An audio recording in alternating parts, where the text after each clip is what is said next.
Olá, crianças! Eu sou a professora Marina. Estamos aqui para mais uma aula de matemática. Estamos estudando hoje sobre os números racionais, frações unitárias mais usuais, né? E o que é isso, professora? Nós estamos aprendendo que um todo, uma parte de um todo, ele tem uma representação fracionária, né? Que pode ser um meio, se pode ser um quarto, um quinto, um sexto, né? Um terço, um décimo, um centésimo, são as mais usuais. E agora, para a gente entender mais direitinho essa nossa ideia, eu trouxe aqui para você ver que também nós podemos dividir líquido, né? Quando a gente fala de fração, nós já vimos o quê? Nós já dividimos uma folha de papel, nós já dividimos quantidade, que foi a peteca, né? A bolinha de gude, né? Que nós chamamos mais de peteca. E nós dividimos a fruta, né, que foi a laranja, a maçã, e agora nós vamos dividir um líquido, né? Nós também podemos dividir o líquido. Se nós dividirmos em partes iguais, cada um copo desse vai representar uma forma fracionária, né?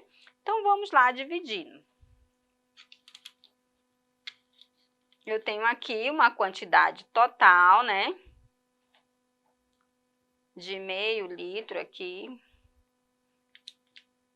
Mas o importante não é a quantidade que eu tenho aqui. Esse é o meu todo, né? E eu estou dividindo em partes iguais aqui. Nos copos, em 5 partes, os copos têm que ficar em partes iguais.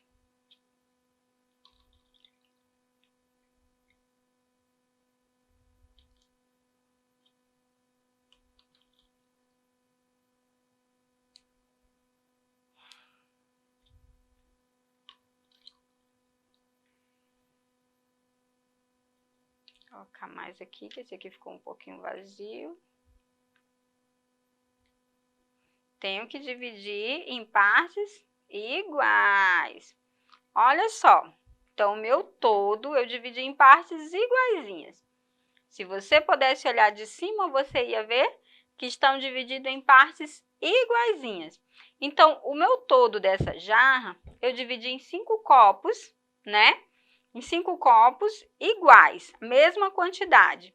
Então, cada um desses copos eu chamo de um quinto, porque ele representa um todo, certinho? Foi dividido o meu todo em 5 partes, e esse copo eu chamo de um quinto, esse copo aqui eu chamo de um quinto, esse aqui eu também chamo de um quinto, e esse aqui eu também vou chamar de um quinto, e esse aqui também ele é um quinto, representando o meu total de líquido que tinha nesse recipiente, certinho? Tenho certeza que você entendeu muito bem a ideia da fração.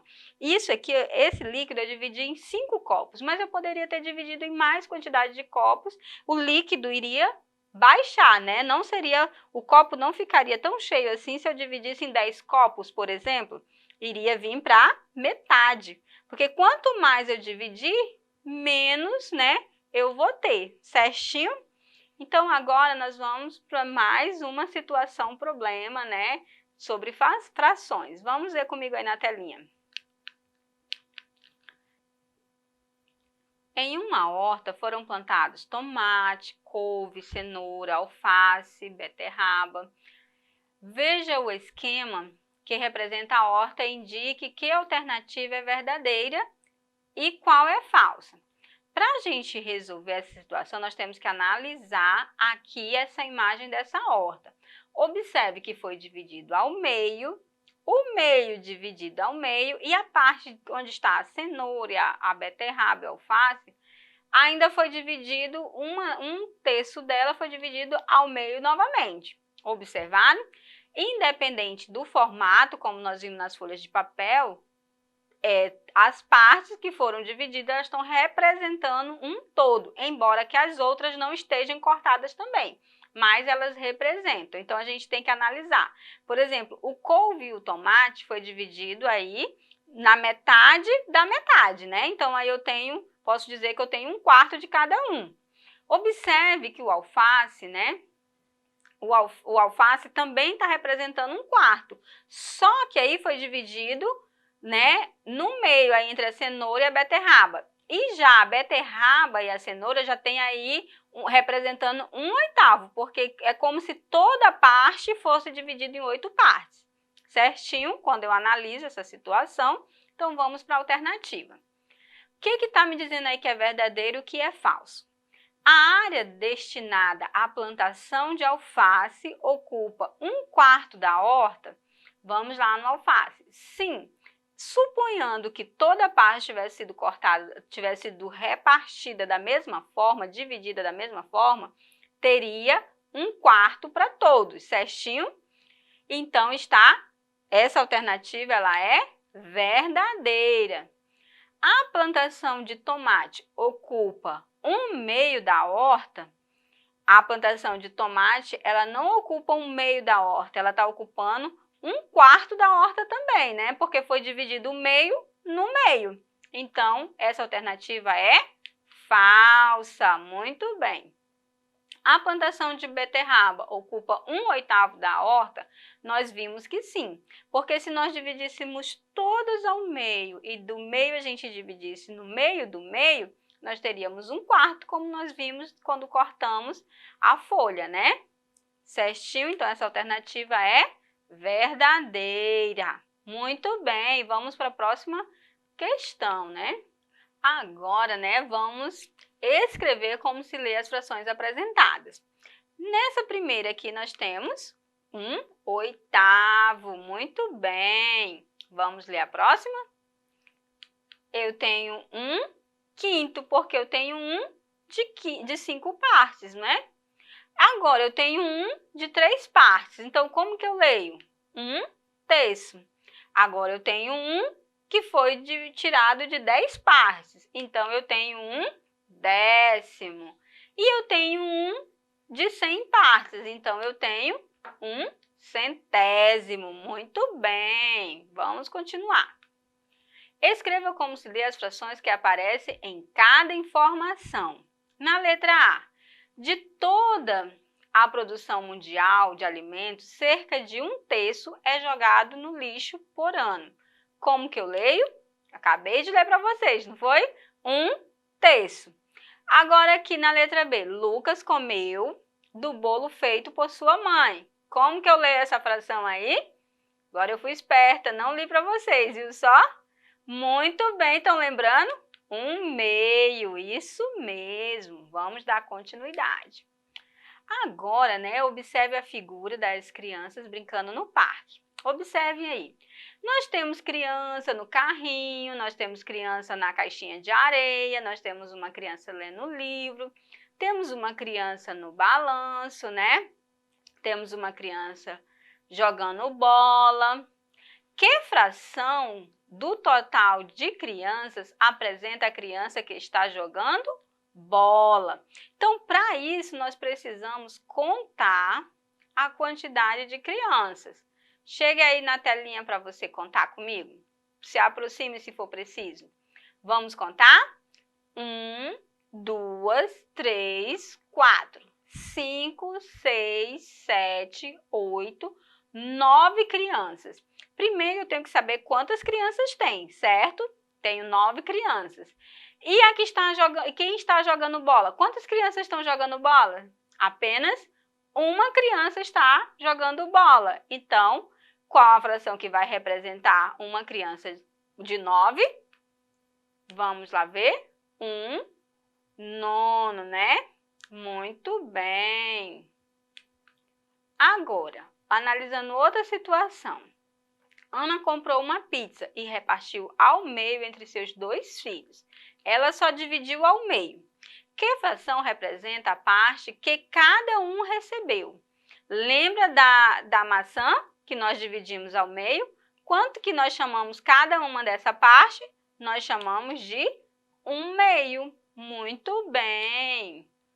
Agora, vamos para a próxima questão. Em cada figura foi pintada uma parte dela. Escreva como você pode representar a relação entre a parte pintada e a figura toda em cada caso. Ou seja, o que isso quer dizer? Eu vou representar em forma de fração a parte pintada do meu todo. Quantas partes ela foi dividida, né? Na letra A, nós temos aí o círculo que foi dividido ao meio. Então, a parte que está pintada de roxinho vai representar um meio. Muito bem. Na letra B, nós temos aí, né, um triângulo e ele foi dividido aí em 3 partes, certinho? Nós observamos 3 partes dele. Essas 3 partes, a parte que está pintada, ela vai representar uma de 3, certinho? Então, como que eu represento? 1/3, né? Que é a forma correta que eu leio essa fração. Agora, nós temos uma imagem que foi dividida aí em 5 partes. Contem aí, se aproxime se precisar, né? Ela foi dividida em 5 partes. E apenas uma parte está pintada de cor de rosa, certinho? Então, se é uma parte de 5, qual vai ser a fração que vai representar? 1/5. Muito bem. Agora, a figura D. Nós temos aí uma outra figura que foi dividida em 6 partes. Contem aí, para vocês terem certeza que foi dividida em 6 partes. Contaram? Tem 6 partes. Quantas partes estão pintadas de verde? Apenas uma parte. Se eu só tenho uma parte pintada de 6 partes que foi dividido, logo eu vou ter 1/6, professora. Muito bem, crianças. Que aula legal, né? Uma aula de matemática sobre frações unitárias, né? E eu tenho certeza que vocês aprenderam direitinho. Vocês conseguem já identificar que de um todo eu posso tirar uma parte, né? E essa parte eu chamo, né? Corresponde ou a 1/2, se eu dividir no meio, ou 1/4 se eu dividir em 4 partes, ou 1/5 se eu tiver dividido em 5 partes, ou 1/3 se eu tiver dividido em 6 partes, ou 1/10 se eu dividir em 10, ou até mesmo 1/100. Professora, tem como dividir em mais partes? Tem. Nós sabemos que os números eles são infinitos e as suas representações também, né? Então, com isso, nós finalizamos por aqui. Foi muito bom ter você comigo até o final. E lembre, se ficou alguma dúvida, não se preocupe. Vá na nossa plataforma Educa e acesse quantas vezes for necessário para você rever, tirar dúvidas, lembrar do conteúdo novamente. Mas não fique com dúvida, tá bom? Te vejo na próxima aula.